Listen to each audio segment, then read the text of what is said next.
All right, in this video, we're going to talk about the proper segmentation of your ads. Now, we just went through some tutorials on just kind of adding them in here, right? But we didn't really go into, do I add them all in one ad group or do I make separate ad groups? Well, this is what we're going to talk about real quick here. Now, let's just go ahead, first of all, and discuss what you need to do. Now, what you really should do is create ad groups with each ad type in its own ad group.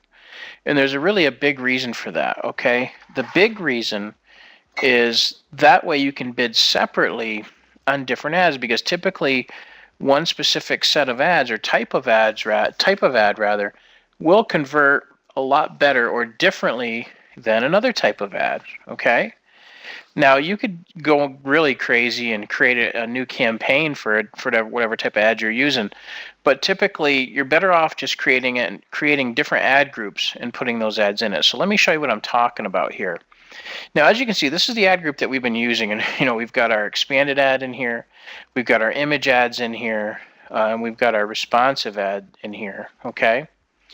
So what we can essentially do is I'm just going to go ahead and copy this ad group, okay? Well, first of all, let me rename this ad group. This particular ad group we're going to call AG1 TXT. So that'll be our expanded text ad group, okay? And what we'll do inside, first of all, we'll copy it and paste it. And then we'll name the second one we just made RES for responsive ads. And then we're going to copy it again and click paste. And then we'll call this IMG. Okay, so I think you pretty much know already what we're going to do here. In the image ad campaign, we're just going to go ahead and delete out the expanded text ad. And we're going to delete out the responsive ad. So that all that's left in this ad group is the image ad.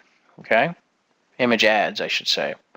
Now on the responsive, Control A, we're going to go ahead and delete the image. And we're going to delete the expanded text ad. So all that's left in the RES ad group is the responsive ad. Now we're going to go to our text ad group and we're going to delete our responsive ad and our image ads, okay? So now we've got 3 different ad groups. Each one has its own type of image, okay? So, by doing that, you're going to be able to bid on each ad group, and we'll go up here to the ad groups and I'll show you.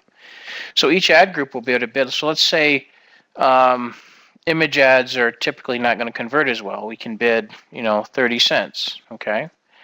Responsive ads, well, they're not doing too bad. We can bid 45 cents. And the text ads are the best. We'll do 60 cents, okay? So you can really reduce the bleeding heavily by being able to bid differently on these specific ads. And another thing, it makes it really easy if a specific ad set is not working out well, you can just pause the ad group, right? You don't have to go in there and search and dig and find specific things.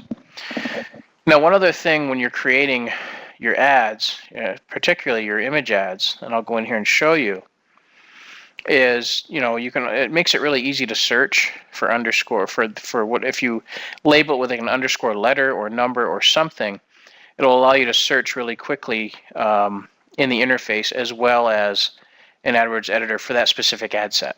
So if you run these ads for a while and you want to test the different types, you make a set underscore B, you'll be able to search for underscore A and then bulk pause and stuff like that. So it's always a good idea to, when you make a specific set, to give them some type of unique naming convention as well. So at any rate, this is the proper strategy on how to set up your ads on the display network.